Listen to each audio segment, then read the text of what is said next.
saya sebenarnya ingin menjadi seseorang yang memang istilahnya berdampak ya, makanya namanya mungkin Karasa juga memang Karasa. awalnya karena supaya ingin terasa. Yang ideal itu akan harus jauh berbeda dari apa yang kita lakukan sekarang. Untuk proses perubahannya ini gimana sih caranya, itu kita harus mendefinisikan bareng-bareng sih Bu, cara how to get there gitu.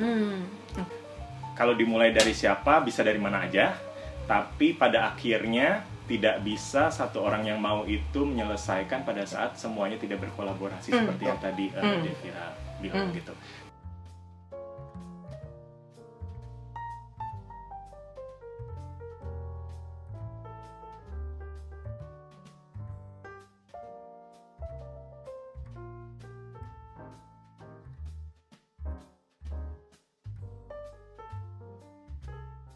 Assalamualaikum warahmatullahi wabarakatuh.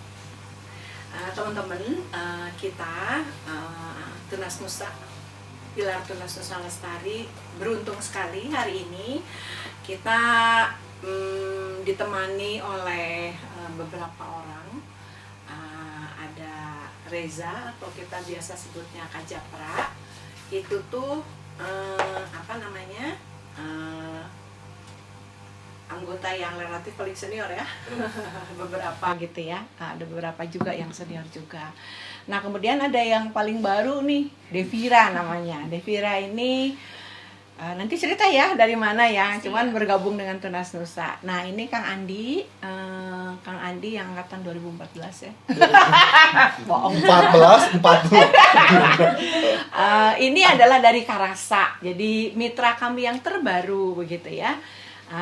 Kita hari ini melakukan ngobrol bareng gitu ya, dalam rangka menyambut Hari Habitat begitu ya. Jadi setiap hari Senin bulan Oktober, Senin pertama bulan Oktober, secara global kita merayakan Hari Habitat yang lingkupnya adalah perkotaan dan perumahan. Kak Japra deh mulai cerita Hari Habitat sekarang apa sih itunya, temanya begitu, dan kenapa, apa hubungannya dengan teman-teman yang berdua ini begitu. Mangga. Oke, Hari Habitat yang tahun ini sebenarnya kan kata kunci yang diambil sebenarnya itu kan ketahanan ekonomi ya Bu ya.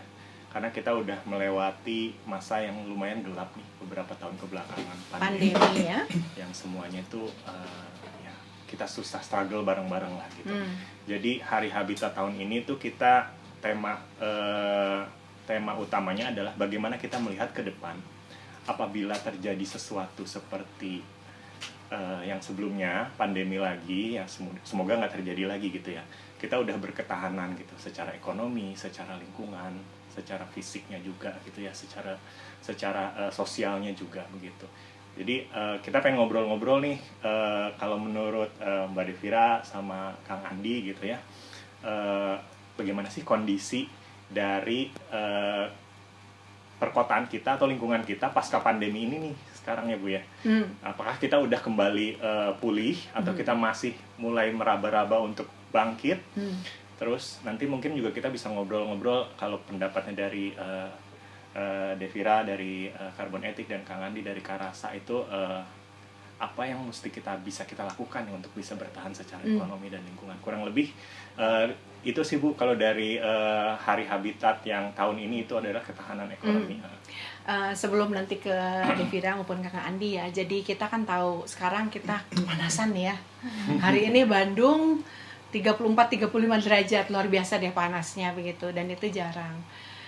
Memang perubahan iklim itu udah nggak bisa memang kita hadapin semua begitu ya, dan kota ini menjadi sangat unik ya karena apalagi Indonesia, katanya di 2045 itu 75% penduduk Indonesia ada di kota begitu. Kota di satu sisi sumber masalah, di sana dia tempatnya ada industri lah, mobil yang bolak-balik, motor yang bolak-balik, kemudian material yang betul-betul panasnya kesana kemari begitu ya. Itu satu, jadi sumber masalah. Tapi di sisi sebelahnya, di other side of discussion itu, si kota itu sebetulnya punya sangat potensi untuk merubah keadaan. Karena orang-orang yang di kota kan lebih terdidik, lebih terakses, lebih ternetwork gitu. kira-kira begitu. Jadi mangga, mulai siapa dulu nih? Kenalan dulu. Oh, kenalan Kenalan dulu. dulu, boleh, Oke. boleh. Jadi memang ini double agent. Di Tunas Nusa juga, tapi sehari-hari bekerja di Aku bekerja di Carbon Ethics. Carbon Ethics itu kita organisasi yang fokus untuk mengembalikan keseimbangan iklim dengan caranya itu dekarbonisasi.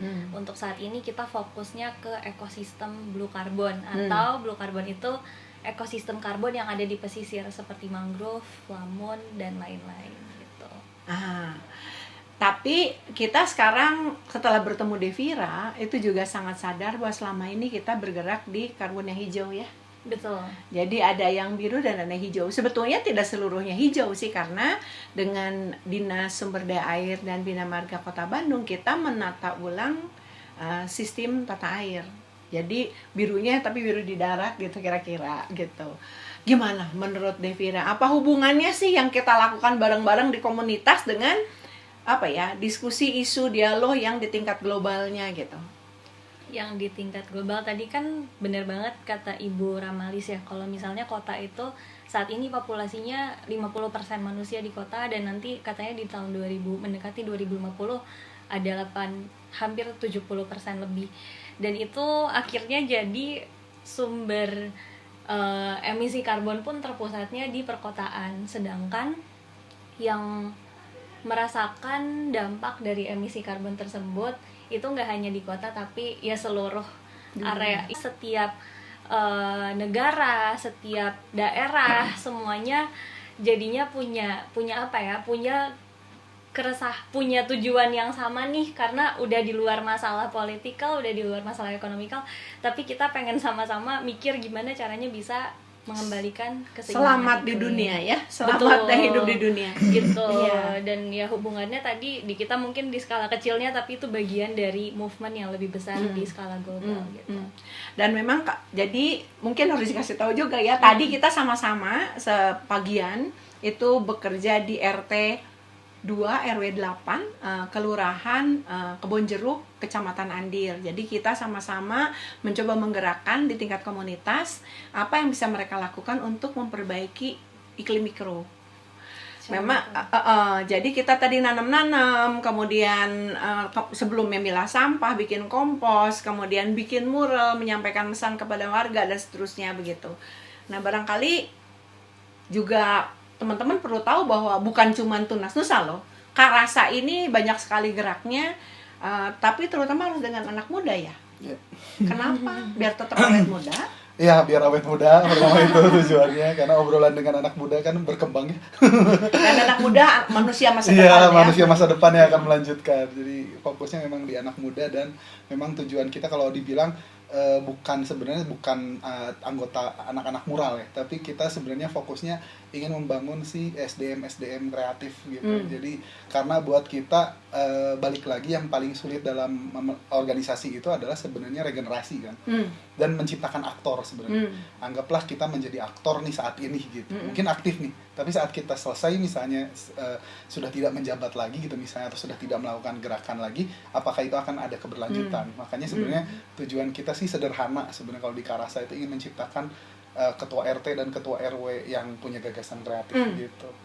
Itu sih jadinya punya solusi-solusi yang cerdik gitu. Siap. Ini menarik ya. Jadi kita bicara kota.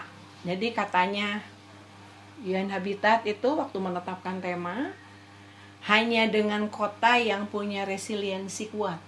Artinya ada satu organisasi, mau formal mau informal, pokoknya dia ada kelompok manusia yang terorganisir untuk bergerak gitu ya, berubah lebih baik gitu ya. Itu yang bisa menjamin sustainability dari keseluruhan begitu. Nah, apa yang dilakukan teman-teman Karasa, walaupun mungkin ini kecil, sebetulnya ini adalah seperti apa ya? Kayak berlian kali ya, Iya. berlian udah mandi yang memang mendorong yang lain untuk bergerak gitu kali ya. Betul bergerak Gitu sebenarnya. ya. Bergerak dulu aja gitu. Gitu Maksudnya, ya. positif Oke. bergerak gitu. Gitu. Nah, Kang Japra kan di Tunas Nusa banyak kita ketemu sama mitra ya. Dan kita juga macam-macam mitranya, dari sekolah, dari sama NGO, sesama yang lain-lain gitu. Menurut Kang Japra nih, kerjasama kita dengan Karasa di Andir ini gimana, Kang? Aku kalau tadi Ibu bilangnya seperti berlian, aku juga selain berlian, aku aku juga melihat itu sebagai pengungkit atau pendorong gitu. Karena tanpa anak muda gitu ya, aduh lupakanlah kita usaha kita untuk memitigasi perubahan iklim gitu, terutama anak-anak muda mulai dari yang SD, SMP, SMA, karena itu adalah masa depan kita ya Bu ya. Nah, ya itu yang saya rasain di Karasa Bu. Jadi begitu, jadi nyambung banget sama Tunas Nusa gitu. Tunas Nusa ruhnya sama. Tadi Ibu bilang kan, pas kita makan siang bareng, kita langsung klik gitu, karena emang chemistry-nya sama gitu.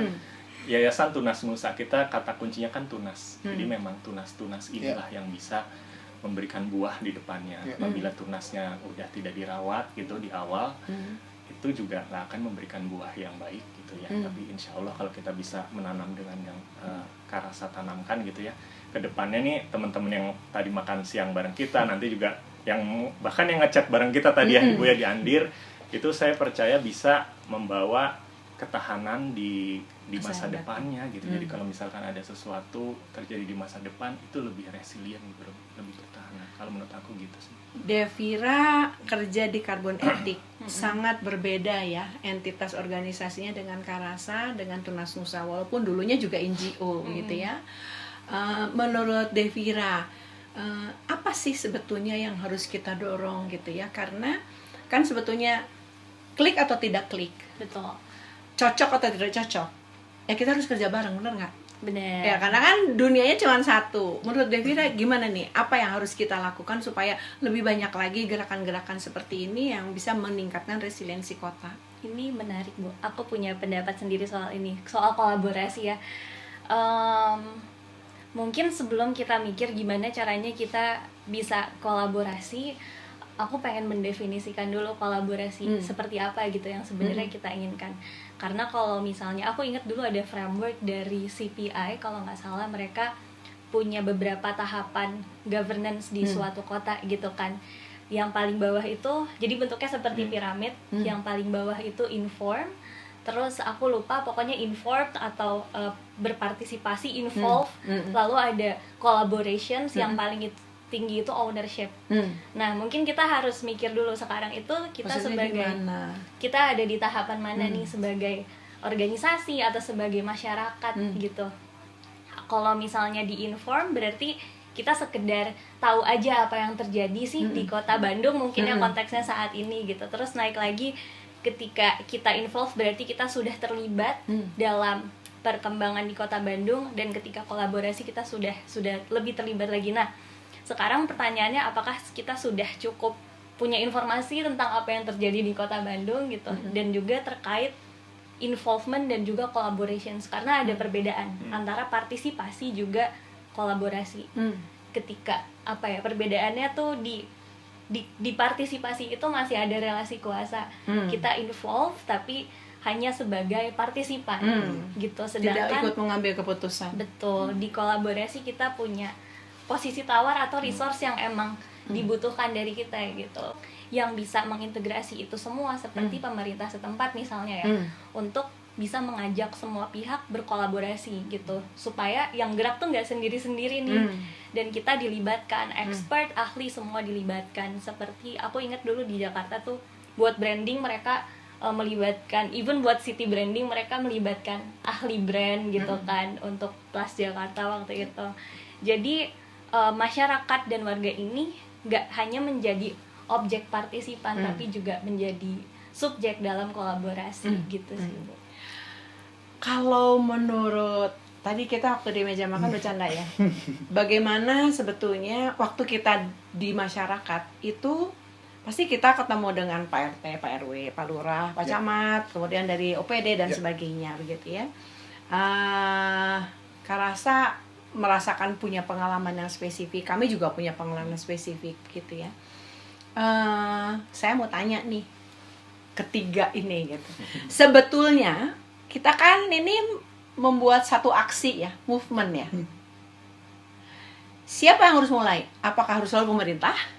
Apakah akademisi? Apakah komunitas? Mana nih kira-kira? Yang harus mulai. Sebenarnya kalau kita sih sederhana ya, yang harus mulai itu yang mau. Betul. 100%. Iya, betul. Karena kalau tidak mulai dari yang mau, kan niat dulu ya sebenarnya kan, Iya, niat dulu, iya. terus mau. Semua diawali dari Iya. Iya, Nah, mau. dan memang mau ini susah, dan bahkan sebenarnya di Karasa sendiri juga punya tim yang sebenarnya banyak. Kita juga ada sekitar, kalau terdaftar mungkin 40-an orang ya terdaftar secara identitas, karena kita ada formnya juga. Cuma yang memang aktif benar-benar terlibat kan mungkin 10% atau 15%, sekitar mungkin 10-an orang, 8 orang aktif. Udah hebat ya gitu ya. Ya, itu tuh sudah bersyukur, dan kita sudah berpikir bahwa memang organisasi tipenya seperti itu kayaknya ya. Iya. Gitu. 10%-nya adalah yang pemikir, sisanya adalah hore gitu ya. Nah, Tapi itu nggak juga apa-apa. dibutuhkan. Hore juga perlu. dibutuhkan karena kita membutuhkan masa juga. Nah, Iya. balik lagi sebenarnya kalau pertamanya memang harus mau, dan di kita beratnya adalah saat kita mengajak orang tiba-tiba misalnya awalnya adalah malu. Itu udah tahapan yang wah, stepnya kayaknya bakal panjang nih. Misalnya, ayo gabung yuk.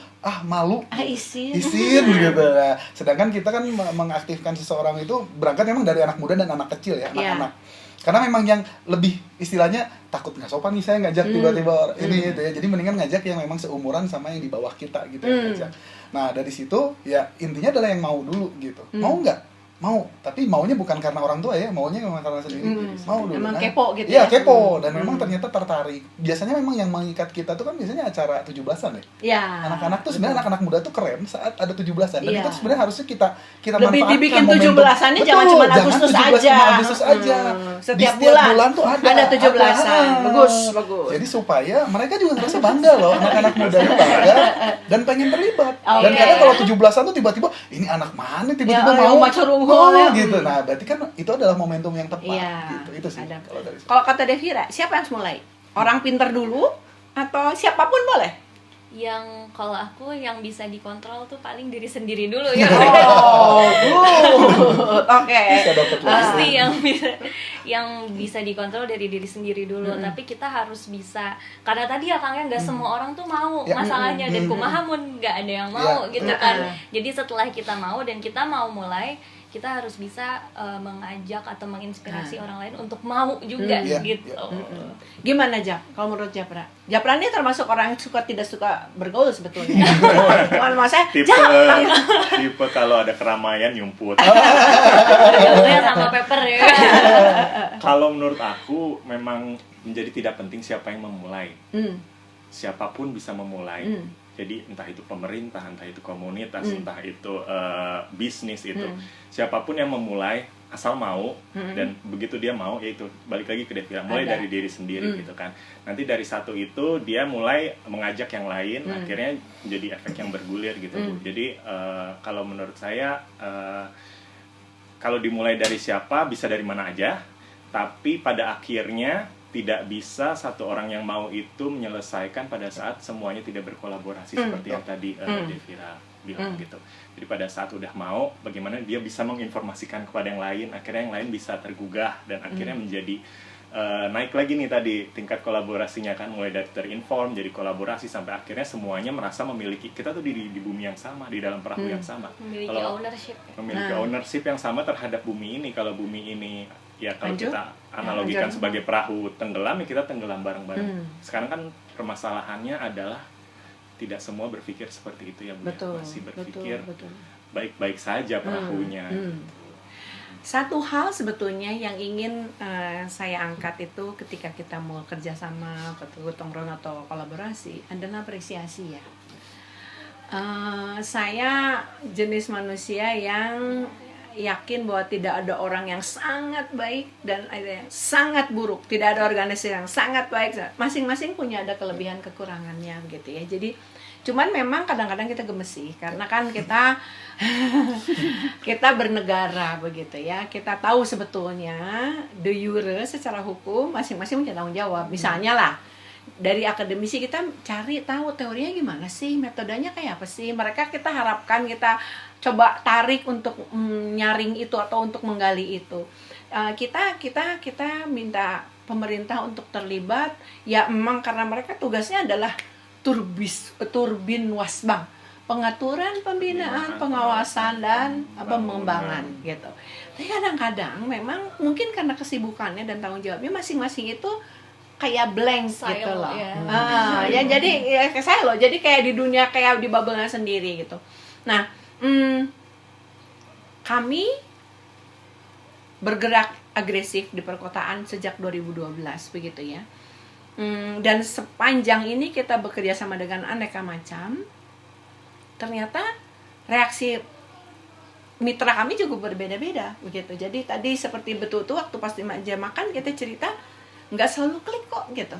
Nah, kalau saya memunculkan apresiasi ya kepada pihak lain untuk sebagai dasar dari kolaborasi.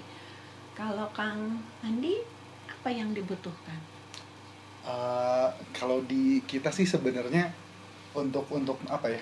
Kalau di kita ada prinsipnya sebenarnya sederhana sih. Jadi gimana mindset tim itu sebenarnya pertama berani minta tolong dan kedua adalah berani minta maaf.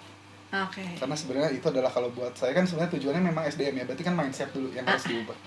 Nah, kenapa minta tolong dan minta maaf? Karena sebenarnya kita butuh pertolongan orang sebenarnya. Nggak mungkin kita sendirian. Iya, betul. Berarti kan kita harus minta tolong ya. Kalau kita udah merasa bahwa bisa segalanya, malah itu bisa jadi nanti nggak akan ada kolaborasi sama sekali. Harus cek lagi ya. Iya, cek lagi. Ada sakit apa betul, kita ya? Kita harus minta tolong. Nah, kalau kita nanti saat minta tolong kita dimarahin, ya kita minta maaf.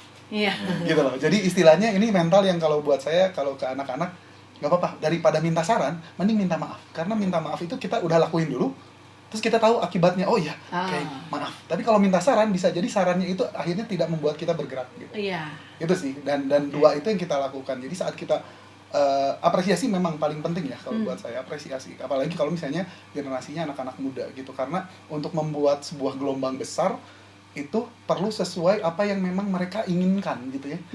Jadi istilahnya kita menyamakan nih, mereka inginnya apa, kita tujuannya kemana gitu. Kita sinergikan gitu. Nah itu yang sebenarnya apresiasi itu penting, apalagi di anak-anak muda ya. Jadi diberikan ruang bahwa ternyata saat ternyata kita tuh bisa gini ya, ya kan bisa gini kan gitu. Jadi istilahnya mereka ternyata punya panggung gitu, dan akhirnya mereka ngerasa bahwa apa yang mereka lakukan sekecil apapun dampaknya gede banget. Iya, diapresiasi dan berdampak besar. Gimana menurut Devira? Yang dibutuhkan untuk kolaborasi tadi. Iya. Aku apresiasi ini, minta maaf dan minta tolong. Buat aku ada dua hal. Yang pertama ruang interaksi, yang kedua political will. Untuk ruang interaksi itu project barengnya deh gitu ya. Kayak kita under gitu kan ya. Iya, ruang interaksi itu kan. Kayak di Andir kita menciptakan ruang, bukan hanya tempat ya. Kalau tempat dia bisa berbeda dengan ruang, tapi kita menciptakan ruang interaksi antara berbagai stakeholders untuk bisa sama-sama hadir di sana dan ngelihat suatu masalah gitu. Dan di skala kota aku tuh sebenarnya tertarik sama ruang terbuka hijau atau taman sebenarnya. Ruang interaksi yang mungkin nggak secara direct mengumpulkan orang-orang untuk bisa ada di satu framing yang sama, tapi itu jadi apa ya? Jadi ruang untuk masyarakat kota itu tanpa ada batas sosial apapun, mereka bersatu di sana dan berinteraksi gitu. Dan akhirnya taman-taman kota ini tuh seolah-olah jadi apa ya? Jadi hidup dan menghidupkan kembali warganya. Jadi taman yang hidup dan menghidupkan mungkin ya. Karena mungkin di kota itu kita dengan berbagai bangunan yang fancy, mall sebagainya membuat orang-orang ini disconnected dengan alam kan, dan ruang terbuka yang menjadi ruang interaksi ini bisa jadi bisa jadi ruang yang mengkoneksikan kembali masyarakat dengan habitat yang sesungguhnya begitu. Ini menarik banget ya. Devira bicara ruang kota, dan ruang kota itu bicaranya taman. Yang tadi kita kerjakan benar-benar nggak ada tamannya kan, itu gang, tempat lalu lintas. Tapi dengan pikiran kita, dengan inovasi atau usaha bersama lah ya, itu kita ciptakan menjadi ruang bersama dan memang nyaman, fungsional begitu ya. Jadi memang pada akhirnya kemungkinan tadi butuh ruang untuk kita berkolaborasi, tapi kelihatannya juga butuh teknologi, butuh inovasi, butuh seni untuk ruang itu menjadi nyaman buat semua gitu. Gimana Jam? Menurut Kak Japra? Untuk kolaborasi, udah diambil semua nih. Nggak, tapi aku teringat dari Ibu sama yang Kang Andi, emang ada 3 kata yang sangat powerful ya dalam kita berhubungan, yaitu ada kata terima kasih kata Ibu, kedua adalah maaf, dan yang ketiga adalah hadiah, minta tolong gitu dari 3. Dan tadi Devira menambahkan ada political will sama ruang interaksi. Ada lagi satu lagi sih mungkin aku menambahkan Bu, jadi untuk kolaborasi itu kita memerlukan trust. Jadi kita tidak mungkin kita tidak akan dengan mudahnya meminta tolong kepada seseorang apabila kita tidak memiliki trust terhadap orang itu, atau kita akan tidak dengan mudahnya meminta maaf gitu kalau kita tidak trust kepada orang itu. Sama apalagi kolaborasi ya, itu kan kita ada ya udah ranah political will itu udah sangat dalam gitu ya. Jadi memang secara filosofis ada relasi kuasa yang gue komit di sini dan gue percaya sama lo. Apabila tidak ada trust, kayaknya itu memang sulit. Jadi bagaimana kita membangun trust bareng-bareng gitu ya. Jadi salah satunya. Ini juga menarik deh soal trust ya. Saya nggak kenal Kang Andi kecuali dari Instagram. Jadi teknologi saat ini itu betul-betul sebetulnya memudahkan. Pada zaman saya muda, nggak ada tuh gitu, bener kita mesti habis-habisan gitu. Tapi kan saya by accident kesandung karasa di Instagram, terus kontak-kontakan mau nggak cici, pasti Anda juga siapa sih nih ngomong melulu gitu kan, nge-like melulu gitu kan kayak gitu. Dan ternyata langsung klik gitu ya. Jadi memang bener trust ya. Oke. Kita sudah kayaknya kolaborasi udah lumayan mantap lah kita bicarakan. Tapi balik lagi ke tema. Jadi resiliensi yang disampaikan oleh UN Habitat itu bukan memaksa ya, mengharapkan kota itu punya kedikdayaan ekonomi gitu. Karena orang yang makin banyak, tekanan dan lain-lain segala macam makin heboh. Di sisi yang lain, kita pernah merasakan pandemi di mana satu kota itu bisa dikunci loh, nggak bisa yang lakukan Cina sih ya, kita enggak ya, benar-benar nggak bisa keluar masuk. Kalau kayak Bandung dikunci, nggak boleh orang masuk, makanannya 90% dari luar loh, bisa pada kelaparan gitu. Nah, sekarang pertanyaan saya ya, ke Japra dulu nih Jap. Sebenarnya ekonomi kota yang resiliensinya tinggi itu seperti apa sih? Kalau aku melihat ini ekonomi sebagai ekonomi kewilayahan ya Bu ya, ekonomi kota ya Bu ya, karena kan ekonomi juga sangat luas, ekonomi makro dan mikro. Kalau menurut aku kita balik lagi harus ke kedikdayaan lokal. Jadi di breakdown kecil-kecil. Iya. Ya, yang kecil-kecil ini semua punya kemampuan untuk mandiri gitu ya. Betul, karena kita selama 32 tahun dicekoki dengan satu sistem ekonomi yang sangat sentralistik gitu, bahwa semuanya sangat tergantung oleh pemerintah pusat, pemerintah dari Jakarta, dan akhirnya Jawa sentris begitu. Akhirnya banyak yang terabaikan gitu. Dari kita sangat luas lagi ya, dari Sabang sampai Merauke berapa puluh ribu pulau gitu. Jadi bagaimana kalau Ibu tanya yang resilience itu bagaimana, adalah sesuatu yang sangat lokal. Kalau Ibu tadi ngomong pangan aja, misalkan Bandung dikunci gitu, secara pangan ya harus mandiri gitu. Ya. Secara ekonomi juga harus mandiri gitu. Kadang-kadang kita juga sering berpikir bahwa wisata wisata itu adalah menjadi salah satu potensi. Iya, itu bisa menjadi potensi wisata. Tapi itu kan ada ketergantungan terhadap konteks global gitu ya. Apa yang terjadi di Bali dan di mana negara-negara kota-kota yang bertumpu pada penghidupannya terhadap wisata, itu kita perlu memikirkan lagi apabila itu terjadi. Secara lokal kita tetap berketahanan gitu Bu. Baik pangan dan penghidupan dan sosial dan lingkungannya. Siap. Saya ke Devira nih Dev. Devira merepresentasikan kota tadi menarik buat saya. Yang satu mall, yang satu ruang terbuka hijau. Gitu kan ya. Yang ini semua harus bayar, yang ini semua gratisan. Betul. Di dalam bayangan Devira, satu ekonomi kota yang sehat, itu yang seperti apa sih? Ekonomi kota yang sehat. Tadi Kang Japra bahas soal lokalisasi resiliensi ekonomi ya. Jujur Ibu, buat aku tuh sebenarnya nggak kebayang. Kenapa? Karena akan jauh sangat berbeda dengan apa yang kita lakukan sekarang. Itu yang ideal itu akan harus jauh berbeda dari apa yang kita lakukan sekarang. Karena tadi kan konteksnya kita pernah mengalami krisis pandemi COVID-19 ya. Mungkin kalau aku bahas dari sisi lingkungan, sistem ekonomi kita yang sekarang ini yang kata Kang Japra itu sentralistik, dan itu tuh menghasilkan begitu besar emisi karbon, begitu kan.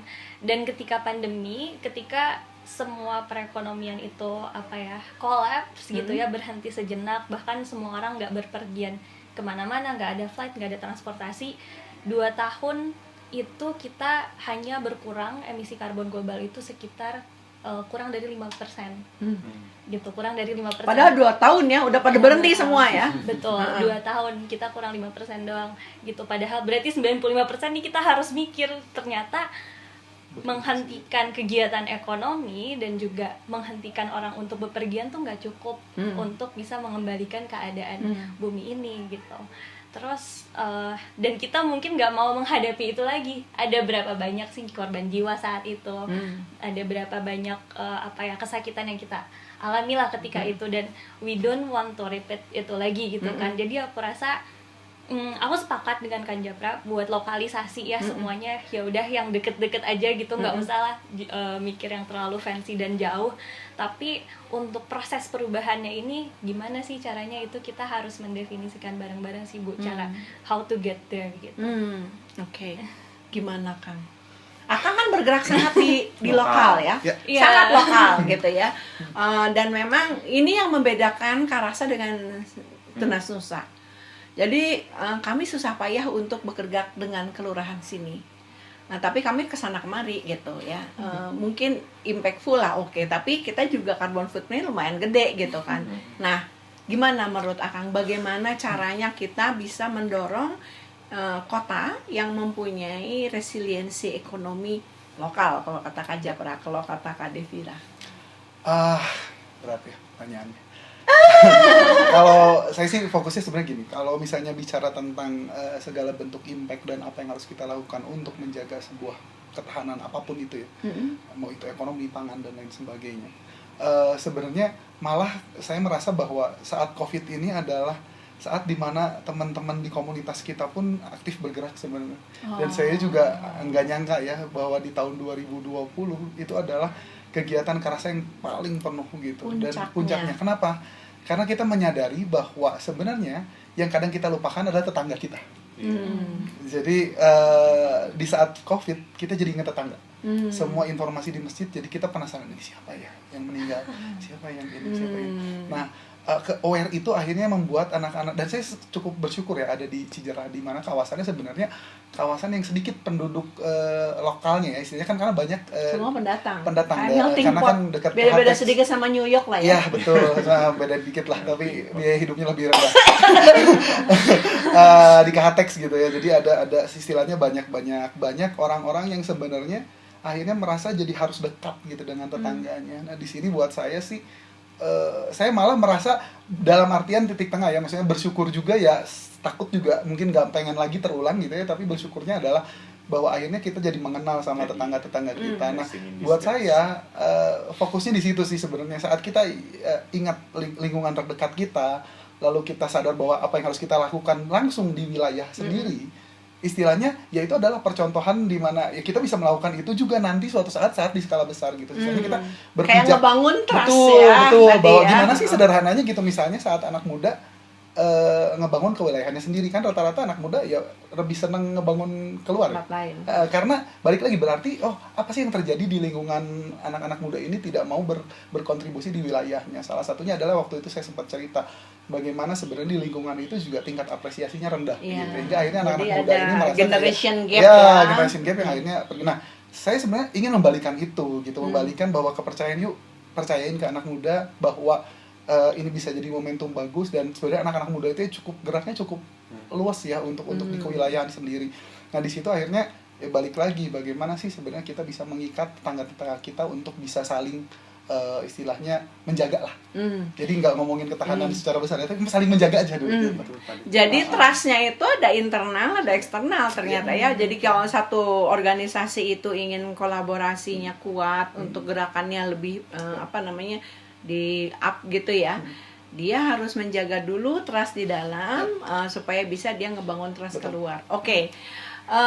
Ini ya. Tadi tuh ada ini sih Bu, ada similarity ya kira antara 3 poin tadi, yaitu yang aku tangkap untuk kembali terhubung ke lingkungan sekitar, baik itu makanannya, lingkungannya ataupun orang-orang. Iya, betul banget. Jadi ternyata yang namanya terhubung di dalam lingkungan sekitar itu betul-betul ya dalam semua komponen dari kehidupan. Dan memang kejadian pandemi itu harusnya kita tarik sebagai satu pembelajaran besar ya untuk masa depan yang seperti apa yang kita inginkan. Oke, ini di penghujung ngobrol kita boleh nggak di-share your dream gitu ya, mimpinya gitu, sama closing note gitu ya. Langsung apa ya? You already have a dream kan? Iya. Lah pasti. Kalau mimpi saya mungkin dulu cukup konkret ya. Sekarang mimpinya malah lebih intangible.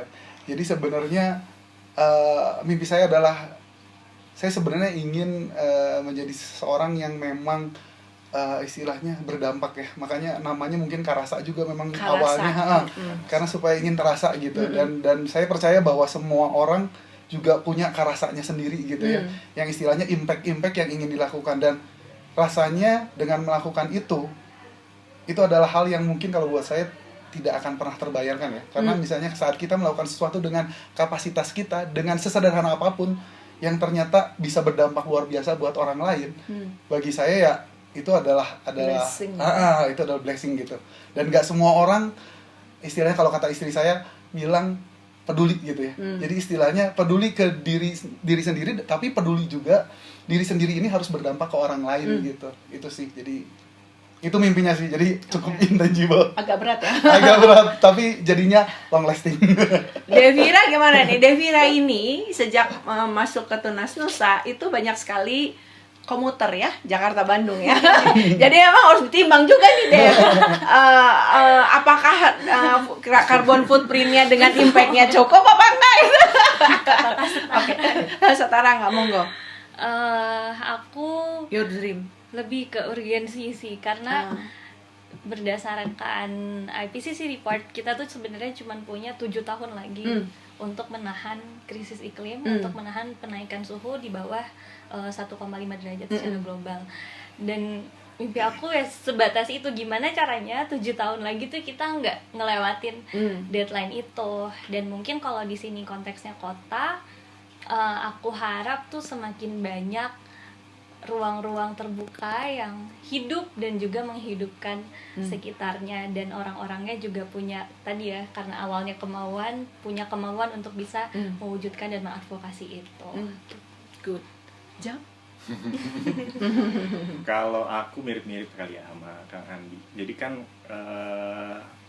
aku memimpikan gitu ya, dunia kita tuh yang lebih, kalau kata mungkin yang sering kita pakai memang berkeadilan gitu ya Bu ya.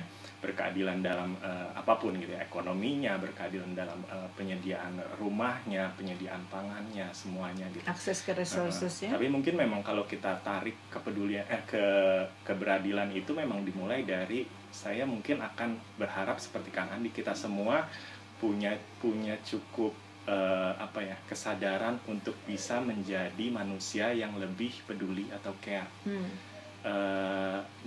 Jadi urban planning, arsitektur, apapun itu ya. Mungkin Devira di fisika, Kang Andi dengan seninya.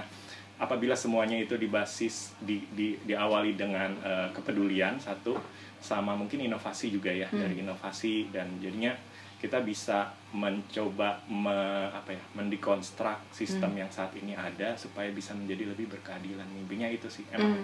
Dan sangat mungkin akan terasa berat, tapi saya optimis apabila kita semua menggunakan hati nurani kita gitu ya, insya Allah sih akan tercapai gitu. Dan akhirnya juga yang tadi Devira impikan gitu, itu juga bisa tercapai. Karena kalau nggak peduli ya urusan anak-anak itu generasi berikutnya mah bukan urusan gua udah mati juga gitu kan. Gua mah hidup di itu kan artinya nggak peduli. Tapi begitu peduli dengan generasi yang berikutnya, itu kuncinya sih Bu. Jadi peduli. Terima kasih banget. Jadi gini, yang saya bayangkan, yang saya resumukan sebenarnya gini, by accident nih, kita semua adalah punya keterikatan dengan Bandung.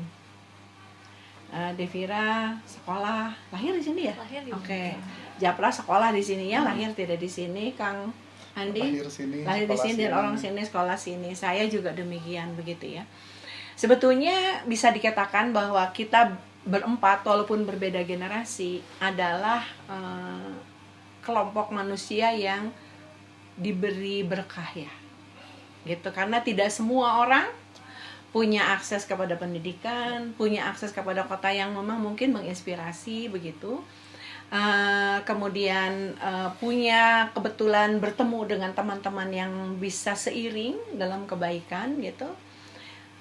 Tapi saya sangat bersyukur karena kita juga hidup di era teknologi.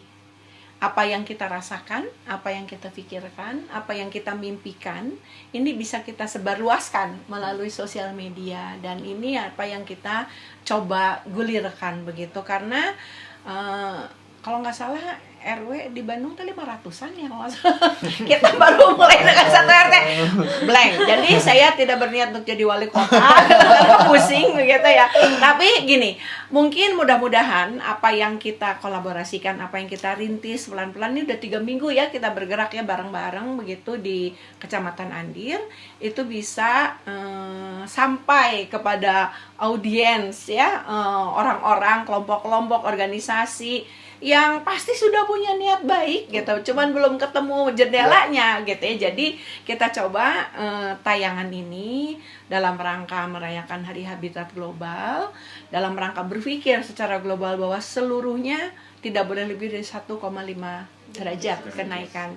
Nah, yang kita dorong adalah iklim-iklim mikro yang mungkin turun 3-5 derajat ya, karena teduh, banyak tanaman, kemudian permukaannya, warnanya dirubah sehingga lebih memantukan dan sebagainya begitu, sehingga cuacanya atau suhunya di sana menurun, iklimnya lebih enak, orangnya juga nggak pada gampang marah gitu kan ya. Mudah-mudahan begitu. Pasti pusing, pasti banyak sekali yang harus kita kerjakan, tetapi bismillah, seperti kata Kak Japra tadi bilang, kalau niatnya memang baik, kita coba eksekusi. Kalau salah ya minta maaf ya, daripada nggak bergerak, ya sudah kita bergerak dulu gitu ya. Dan masing-masing juga diapresiasi dan dipercaya, semua punya niat baik, niat buruk mah kenal dan urusan orang gitu ya. Nah, mudah-mudahan dengan ini kita mengajak semua mitra, calon mitra, teman-teman yang pada naksir ini, yang 2 masih lajang. Kalau yang ini udah nggak boleh, udah kadaluarsa. Yang ini juga udah ada yang memiliki begitu, tidak boleh begitu. Barangkali yang mau PDKT dengan bergerak bersama di komunitas begitu, yang sebelah situ aja begitu. Kita sangat senang untuk bekerja sama. Terutama emang sudah punya juga keinginan dream maupun kekuatan, aku mau jalannya di sini gitu ya. Karena makin beragam interaksinya, kolaborasinya makin baik. Jadi Kak Rasa programnya di mana? Di Cijerah, di Kelurahan 02 Gempol Sari. Gempol Sari. Mau launching tanggal? Launching tanggal 8 Oktober ini kita bikin kebun rukun asih. Oke. Kita datang ya. Oke, baik. Kalau Devira, daerah mana yang ingin ditangani kemudian? Kira-kira daerah mana? Saya pribadi berarti. Iya, pribadi coba. Daerah Gede Bage sih, bukan? Gede Bage, Bandung Timur. Bandung Timur, karena memang Bandung Timur nanti yang menjadi pusat kegiatan. Kalau sekarang udah susah, akan sangat makin susah. Bener. Karena kegiatannya makin dipush ke sana, dan mungkin banyak yang tidak mau lihat yang lain. Yang penting gue untung, yang penting gue senang gitu ya. Jadi itu yang harus kita coba dorong. Kalau Kang Japra, mau yang di mana untuk Bandung? Kalau aku dari kita yang udah mulai aja dulu, Bu. Oke. Di Ranca Ekek. Timur juga timur. Jadi barangkali ada yang belum tahu, Pilar Tunas Nusa Lestari itu sudah bergerak sejak 2013 di Desa Ranca Ekek Wetan, RW 11. Tadinya kita bergerak untuk ketahanan pangan, kebun belajar namanya, belajar berkebun begitu, dan lingkungan. Dari sejak 2021 kita melakukan upaya pencegahan stunting. Jadi kalau yang memang butuh mau kolaborasi pencegahan stunting, hayu gitu ya. Perubahan iklim, hayu ke Andir gitu ya. Di Kelurahan Kebon Jeruk, RW 8, RT 2, atau di Kelurahan Ciroyom, RW 2, RT 4 dan 3. Begitu ya. Terima kasih banget.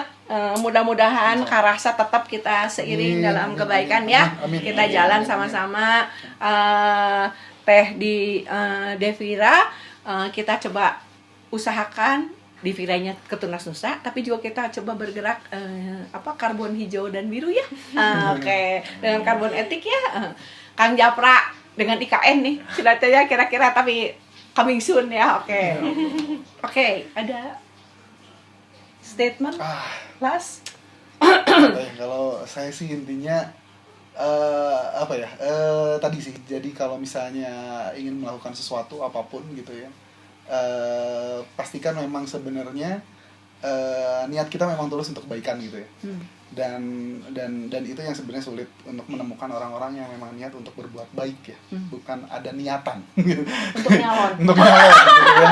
Itu yang dan itu tipe-tipe yang kalau buat saya berbuat baik itu nggak bisa harus berpikir kompleks gitu ya. Berbuat baik itu bisa kita lakukan dengan apa yang kita bisa, tapi yang selanjutnya adalah belajar untuk berkomunikasi, karena komunikasi adalah modal dasar untuk meminta tolong dan meminta maaf.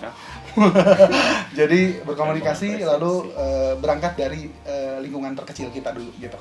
Siap. Gitu. Ada beda?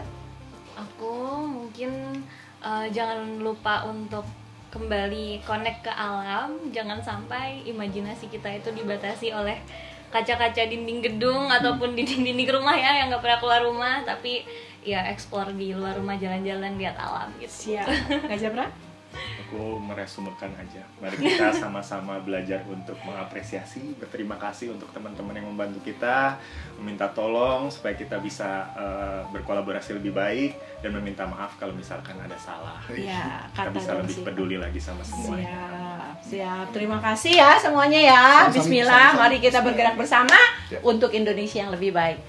Dan saya tidak nyalon. Saya juga enggak mau.